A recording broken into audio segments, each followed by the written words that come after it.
அந்த நன்றி விசுவாசத்தோட அப்படி ஒரு உணர்வோடு தான் இப்போது இங்கே நின்று பேசுகிறேன். பெருசாக பணம் இருந்துட்டா ஒரு வீட்டுக்கோ, பெரிய பொருளாதாரம் இருந்துட்டா ஒரு நாட்டுக்கோ பெரிய பேர் வந்துடும்னு சில பேர் நினைக்கலாம். ஆனால் உண்மையாகவே ஒரு வீட்டுக்கோ ஒரு நாட்டுக்கோ எப்போ பெரிய பேர் கிடைக்கும் தெரியுமா? அந்த வீட்டு பெண்கள் தனிப்பட்ட முறையில் சமூகத்தில் உயர்ந்தாதான் பெரிய பேர் ஒட்டுமொத்த சமூகத்துக்கே கிடைக்கும். நம்ம தமிழ்நாட்டு மண்ணில் சங்க காலத்தில் இருந்த அன்னைக்கும் சரி இன்றைக்கும் சரி மிகப்பெரிய அடையாளமாக இருக்கிற பெண் ஆளுமைகள் நிறைய பேர் இருக்காங்க.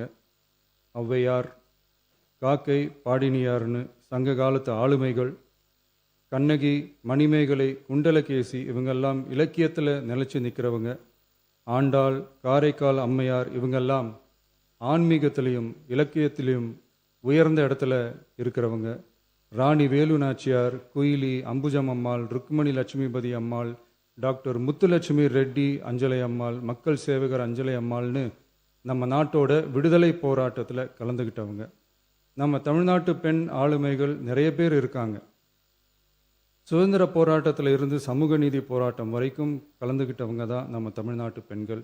அது மட்டுமா, கல்வி, அறிவியல், அரசியல், நீதி, நிர்வாகம், தொழில்நுட்பம்னு எல்லா டிபார்ட்மெண்ட்லேயும் இன்னைக்கு நம்ம தமிழ்நாட்டு பெண்களோட பங்களிப்பு பெருசாக இருக்குன்றத யாரும் மறுக்கவே முடியாது. அப்படிப்பட்ட நம்ம வீட்டு பெண்களுக்கு அரசியல்லையும் முன்னேற வழிவகை செய்யணும். அதுக்கு உரிய இடஒதுக்கீடு வழங்கணும். பெண்களுக்கு இடஒதுக்கீடு தர்றது ஏதோ சலுகைன்னு நினச்சிடக்கூடாது. சமூக நீதி சார்ந்தது, அரசியல் அமைப்பு சார்ந்தது. மாண்புமிகு பேரவைத் தலைவர் அவர்களே, நம்ம நாட்டோட மக்கள் தொகையில் ஏறக்குறைய பாதி பேர் பெண்கள் தான். அதனால் அனைத்து நிலைகள்லேயும் பெண்களுக்கு சம அந்தஸ்து வழங்கப்படணும். அரசியலமைப்பு சட்டமும் அவங்களுக்கு சமத்துவ உரிமையை வழங்கித்தானே இருக்குது. நம்ம தமிழ்நாட்டை எடுத்துக்கிட்டாலும் ஆண்களை விட பெண்கள் தான் அதிகம். ஓட்டு சதவீதத்தில் கூட அவங்க தான் அதிகம். ஆனால் அவங்களுக்கான அரசியல் இடம்னு பார்த்தா 2021 சட்டசபையில் 12 பெண்கள் இருந்தாங்க. இப்போது இந்த 2026 சட்டசபையில் 23 பெண்கள் இருக்கிறாங்க.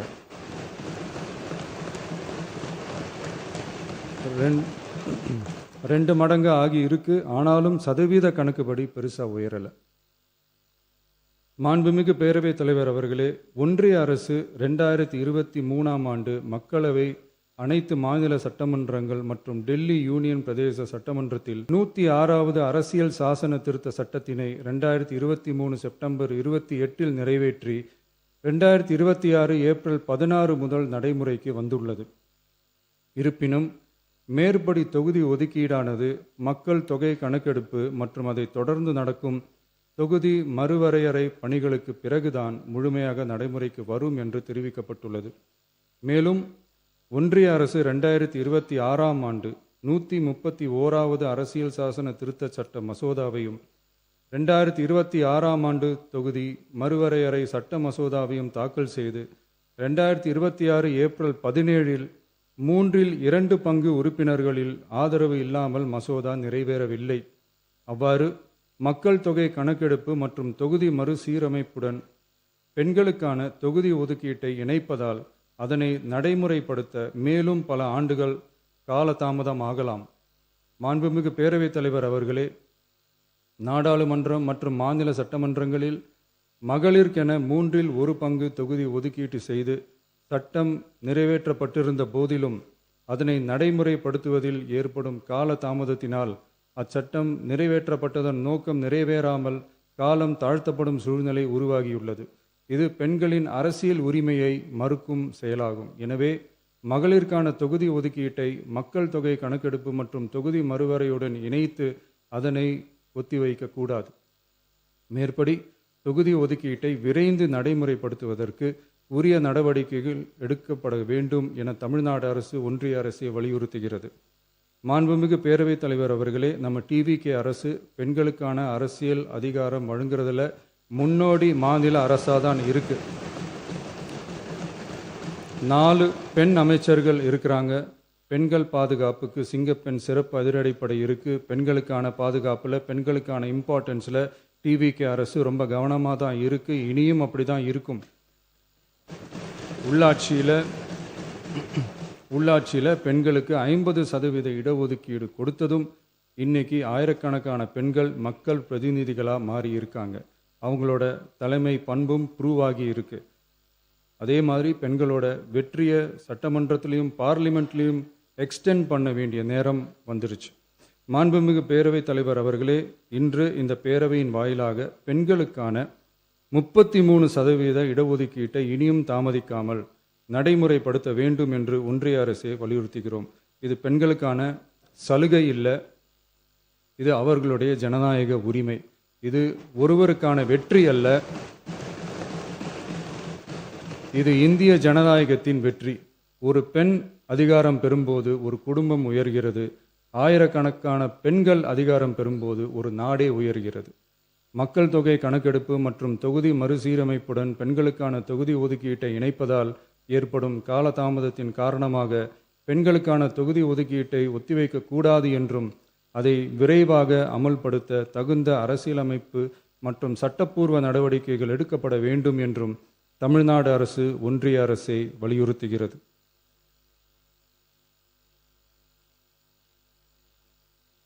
மாண்புமிகு பேரவைத் தலைவர் அவர்களே, டீலிமிட்டேஷன் தொடர்பான ஆலோசனை கூட்டம் தமிழ்நாட்டு மக்களவை மற்றும் மாநிலங்களவை உறுப்பினர்களுடன் தமிழ்நாடு அரசால் நமது தலைமையில் 8/8/2026 அன்று கலைவாணர் அரங்கத்தில் நடந்துச்சு.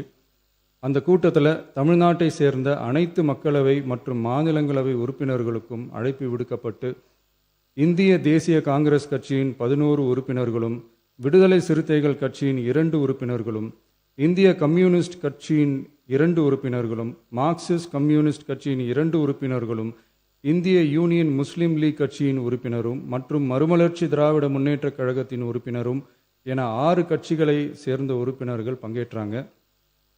இந்த கூட்டத்தில் டீலிமிட்டேஷன் தொடர்பாக விரிவாக ஆலோசிக்கப்பட்டுச்சு. அந்த ஆலோசனையில் டீலிமிட்டேஷனால் தமிழ்நாடு மற்றும் தென் மாநிலங்களுக்கு ஏற்படக்கூடிய பாதிப்புகள் குறித்தும் அதை சரி செய்யறதுக்கான வழிமுறைகள் குறித்தும் விவாதிக்கப்பட்டு இறுதியில் டீலிமிட்டேஷன் தொடர்பாக சட்டமன்றத்தில் ஒரு தீர்மானம் இயற்றலாம்னு முடிவானுச்சு. மாண்புமிகு பேரவைத் தலைவர் அவர்களே, இந்தியாவில் 1952ஆம் ஆண்டு முதல் பொது தேர்தல் நடத்தப்பட்டது. அது தொடர்ந்து ஒவ்வொரு 10 ஆண்டுகளுக்கு ஒரு முறை நடத்தப்படுற சென்சஸ் டீட்டெயில்ஸ் படி மக்களவை மற்றும் சட்டப்பேரவை தொகுதிகளின் எண்ணிக்கையை மறுசீரமைப்பு செஞ்சு 1976 வரை தேர்தல்கள் நடத்தப்பட்டது. இந்த நிலையில் 1976ஆம் ஆண்டு 42வது அரசியலமைப்பு சட்ட திருத்தப்படி மக்கள் தொகையை சிறப்பாக கட்டுப்படுத்தும் மாநிலங்களுக்கு டீலிமிட்டேஷன் காரணமாக மக்களவை உறுப்பினர் எண்ணிக்கையில் எந்தவித பாதிப்பும் ஏற்படக்கூடாது என்பதற்காக அடுத்த 25 வருஷத்துக்கு 1971ஆம் ஆண்டு சென்சஸ் படி பாராளுமன்ற உறுப்பினர்களின் எண்ணிக்கை வைக்கப்படும்னு சட்டம் இயற்றப்பட்டது. அதை தொடர்ந்து அதே நிலையை முன்னிறுத்தி 84வது மற்றும் 87வது அரசியலமைப்பு சட்ட திருத்தம் 1971 சென்சஸ் படி மக்களவை தொகுதிகள் நிலைநிறுத்தப்பட்டன. இந்த திருத்தங்களோட நோக்கமே மக்கள் தொகை கட்டுப்பாட்டை செயல்படுத்திய மாநிலங்களின் உரிமைகளை பாதுகாக்கிறது தான். மாண்புமிகு பேரவைத் தலைவர் அவர்களே, அந்த 25 வருஷ லிமிட் இந்த 2026 முடியுது.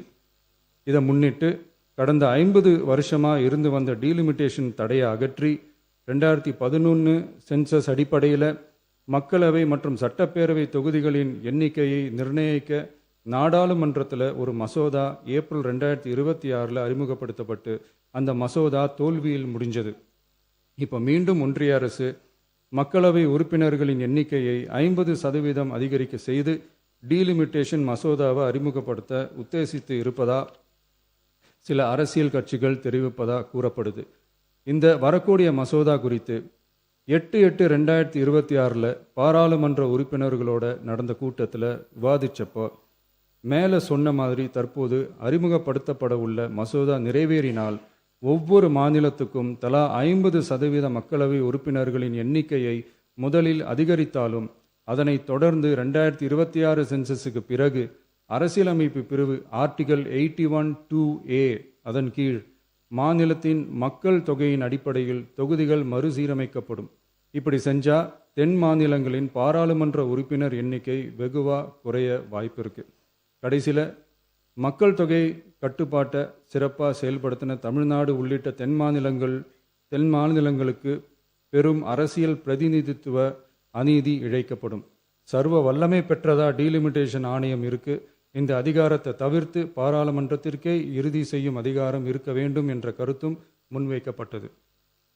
மாண்புமிகு பேரவைத் தலைவர் அவர்களே, தமிழ்நாட்டு உள்ளிட்ட தென் மாநிலங்கள் மக்கள் தொகை கட்டுப்பாட்டு திட்டங்களை சிறப்பாக செயல்படுத்தி பொருளாதார முன்னேற்றம் பெற்று வரும் நிலையில் கடந்த 50 ஆண்டுகளாக நடைமுறையில் உள்ள மக்களவை மற்றும் சட்டப்பேரவை தொகுதிகளின் எண்ணிக்கையை அப்படியே நிலைநிறுத்த வேண்டிய கட்டாய தேவை உள்ளது. எனவே தற்போதுள்ள மக்களவை உறுப்பினர்களின் எண்ணிக்கையான 543 என்ற அளவிலேயே நிரந்தரமாக வைப்பதற்கும் மாநிலங்களுக்கு இடையேயான எண்ணிக்கை பகிர்வை நிரந்தரமாக வைக்கவும், மேலும் தற்போது மக்களவை மற்றும் மாநிலங்களவையோட விகிதம் 2.2:1 என்ற அளவிலேயே நிலைநிறுத்த வேண்டும். அதற்கு தேவையான மற்றும் உரிய சட்ட திருத்தங்கள் பாராளுமன்றத்தில் கொண்டு வர வேண்டும் என்ற கருத்தை ஒருமனதாக தீர்மானிக்கப்பட்டுச்சு. மாண்புமிகு பேரவைத் தலைவர் அவர்களே, மகளிர் இடஒதுக்கீடு சட்டத்தினை அமுல்படுத்த மேலும் காலதாமதம் இல்லாமல் தற்போது 543 என்ற நிலையிலேயே 1/3 தொகுதி மகளிர் தொகுதிக்கு வருகின்ற 2029 பாராளுமன்ற தேர்தலில் நடைமுறைப்படுத்த வேண்டும் என்ற முன்மொழியும் தீர்மானிக்கப்பட்டுச்சு.